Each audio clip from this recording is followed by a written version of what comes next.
First Samuel, first chapter. First Samuel, first chapter.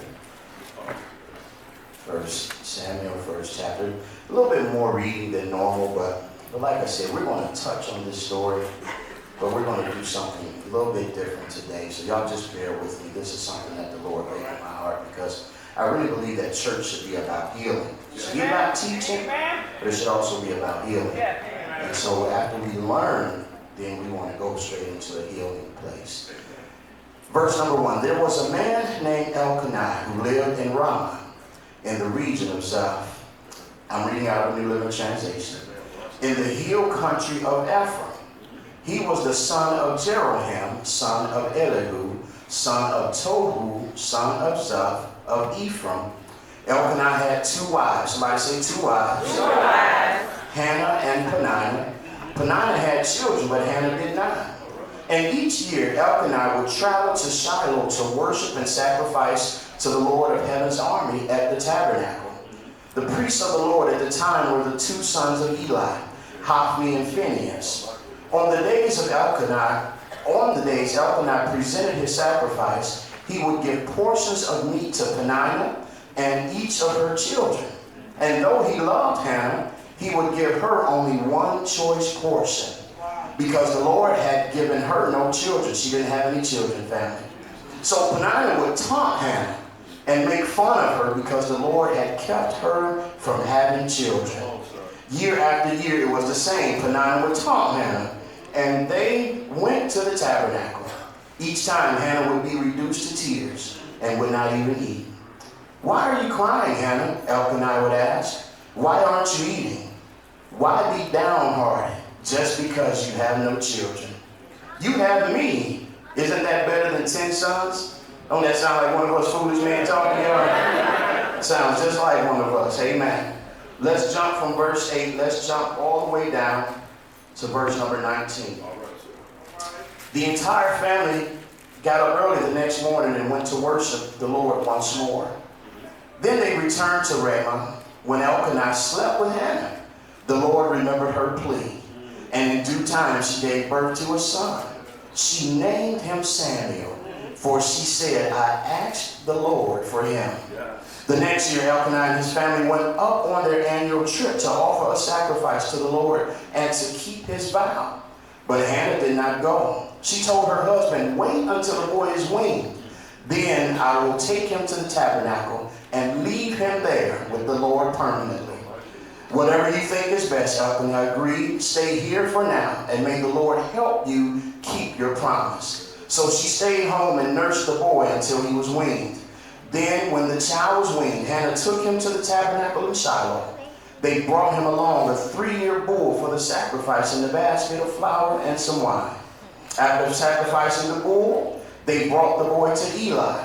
And she said, Sir, do you remember me? Hannah asked. I'm the very woman who stood here several years ago praying to the Lord.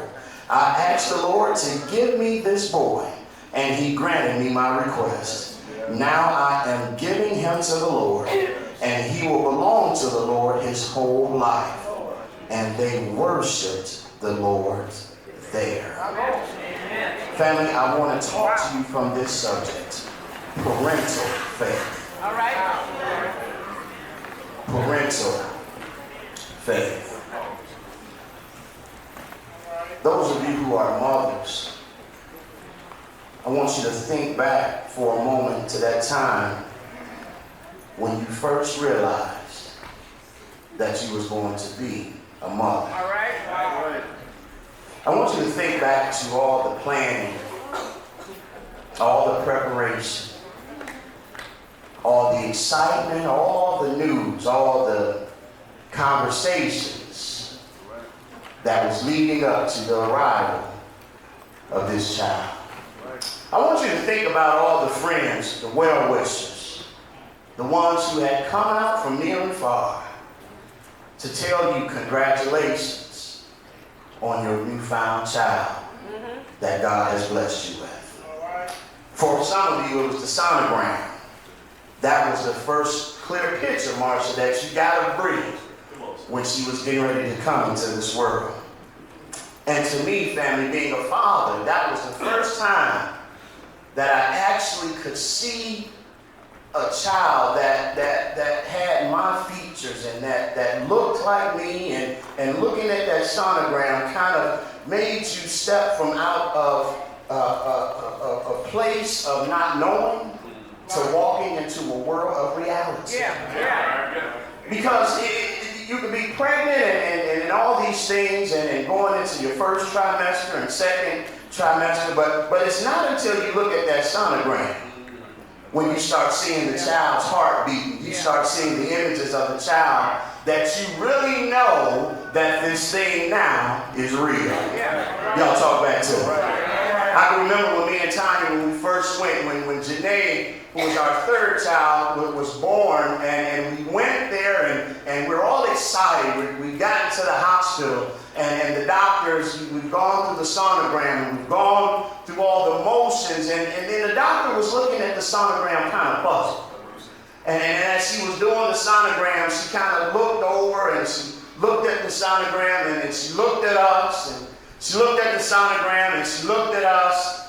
And so Ty and I are wondering, well, what's wrong? You got this look on your face. And she said, well, there's some things that I see that I don't like. And so instead of her having a conversation with us, she sent us to a specialist who pulled out an image of the sonogram.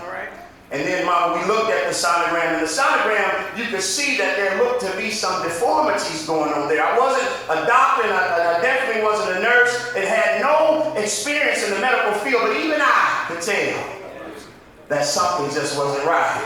And so as we looked at it a little bit more, the doctor began to say, well, her lymphatic system, instead of developing on the inside, is now starting to develop on the outside.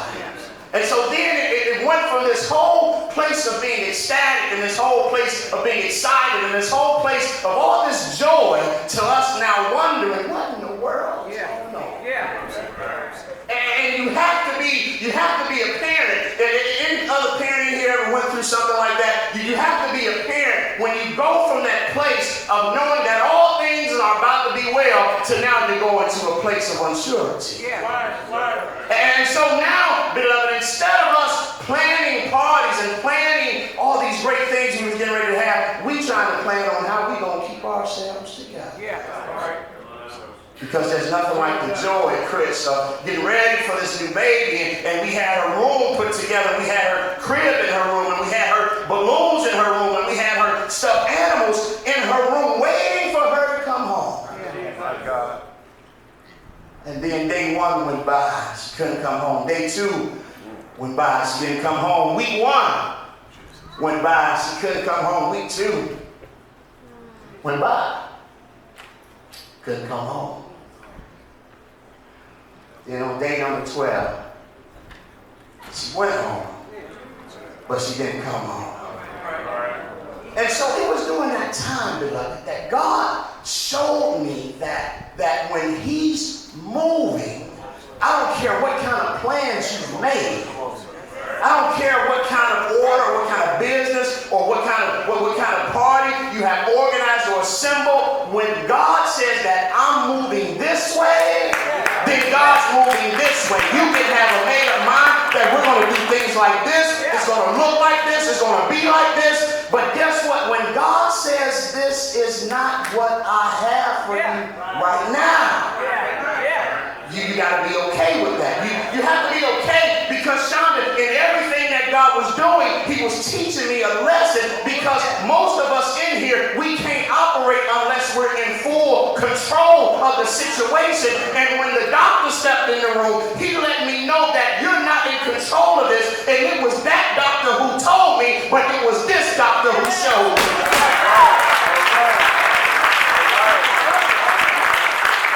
And so no matter what we had planned, Maria, no matter what we had set up, God said, no. But what He did do was, for those 12 days that Janae was here, me and Tanya prayed like we never prayed before.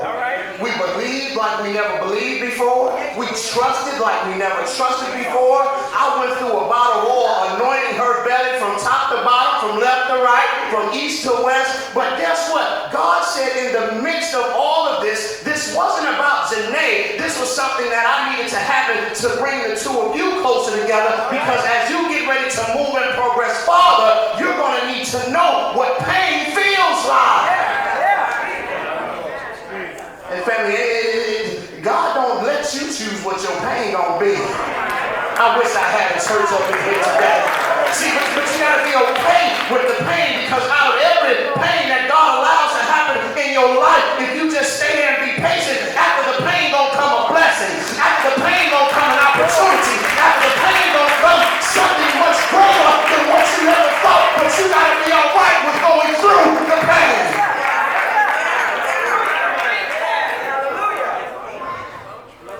It ain't easy. When God gives you a lesson that you don't want. See, there's some lessons that I know that God has given me, Deacon Cameron, and I can handle those things. But losing your child, God showed us that He was in complete control. And here's the crazy part. Y'all, I didn't know.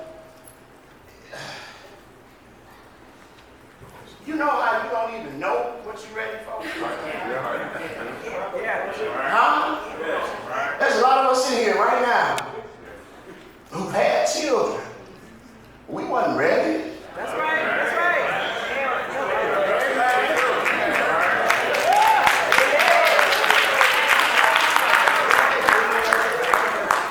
But what happened? You got ready. You got ready whether you was ready or not. Because let me tell you what children do. Children will get you ready. Children will get ready and they will get you ready quick. When it's either Similac or some Nikes, you got to buy Similac. Oh, they get you together real quick. And see, I know I'm sitting here with some real mothers who never put their needs, wants, or desires before their children, because they realize that you know what? I may not have the best, but my child is a representation of me and my household, so they're going to have the best of everything. Even if it means I go without, they're going to get what they need. Y'all talk back to me, church. That's that parental faith. I remember when I was growing up as a kid, y'all, me and my mother, every Friday, she was a nurse at St. Luke's Hospital, and so every single Friday, my mother, Betty Walker, and myself, we would go to Society Bank, right there on the corner of Buckeye, and they would go cash their checks, Pam, and then we would walk down to Woolworths. Some of y'all that's really on the cross to find a dime. One gun, five and one toe, wasn't nothing for a dime, but maybe it was back when y'all was there. But we would walk in the store, and Betty Walker, who was DJ Dev's mom, would buy me a toy. Denise, every Friday, she bought me a toy. And so she spoiled me, and then they would leave me in the car, and then they would go into pick and pay.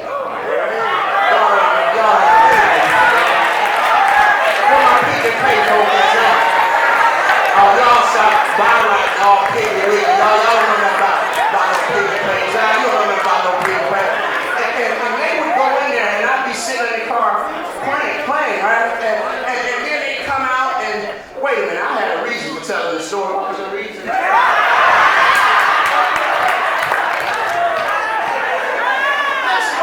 When you get 50, you don't have to finish your story.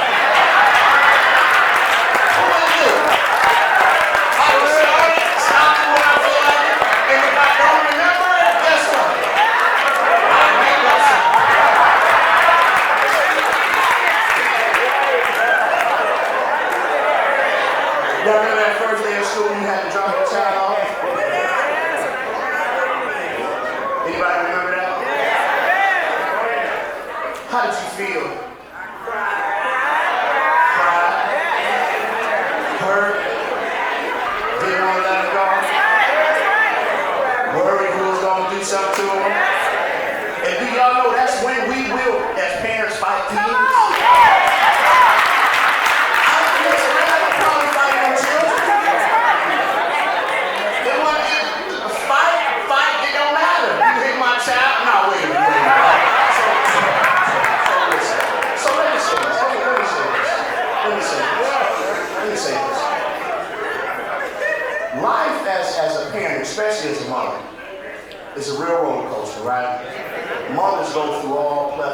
emotion, all kinds of emotion. They go through a lot of bumps, they go through a lot of downs. Here we can see that Hannah did something that was so personal. In verses 1 through 10, we find out that Hannah had a very personal faith. Somebody says she had a personal faith. I see a woman who knows the Lord on a personal level, and her prayer and her praise caused her to have this personal relationship with the God of Israel. And she was a believer, and she was openly active in her practice of her faith. Right. In order to be a real parent today, you got to have a strong prayer and faith life. Listen, we're sending our children out now, mothers and fathers, into times in which we've never had to experience. We never had to endure the things that our young people are dealing with today. And this phone that they keep in their pocket gives them 24/7 access to a crazy, demonic world that at any time they feel like it, they can go on their phone and find the worst of the worst in any part of this world. And guess what? We didn't have access to that. We didn't have to worry about the pedophiles in the community. We didn't have to worry about all of these things that our young people deal with today. You know why? Because there was a sense of community in our community. And if you walked up the street, I played on Revere from the time the first, listen, my friend Ron Beeman, I would hear him outside playing with his football at 9 o'clock in the morning. And Terry, about 9:15, everybody else from around the surrounding streets would be out there playing football, right? Tony remember, Shanita remember. And so we wouldn't just stop to go eat. Y'all had to pull us off the street to go eat. We'd be playing till about 12, 1 o'clock in the morning, Darnell. And guess what? When it was time for me to go home, all of my friends would walk to the corner to watch me walk to my house because they understood that I lived around the corner. We had such a sense of community that if we stayed out all night long and played, well, none of us gonna be in trouble because somebody's mother on that street was watching us to make sure that we was okay. Is Tisha and Janet Jackie here today? They're not here, but their mom, Miss Beeman. And listen, y'all, so growing up, and this Mother's Day, and I'm about to stop this and go into something else, but Chris, your pastor, was a cusser, right? I had a Peter speaking. I did, y'all, but I was young. I was like, I was young. I'm just saying, I was young. And Miss Beeman would be like, Marlo, did I hear you out there cussing? I'm like, no, Miss Beeman, that wasn't me.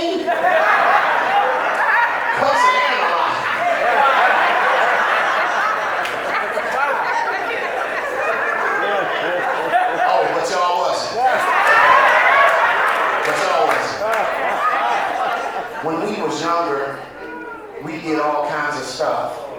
And if it hadn't been for the prayers of my mother, your mother, your friend on the street's mother, that's right. Praying for you, praying for me, praying for us, we don't know where we would be today.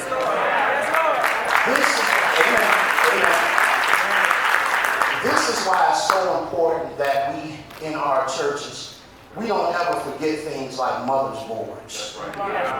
Because there's a lot of us in here right now, and I'm not on that list, but there's a lot who have lost their moms.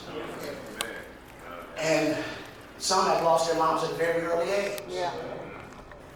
And it was the helping and the rearing that came from some of the mothers in the church that helped them become the people who they are today. That's true. This is why the church is so important, and we can never get so progressive in the body of Christ that we eliminate all these roles that lay the foundation for who we are today. Amen.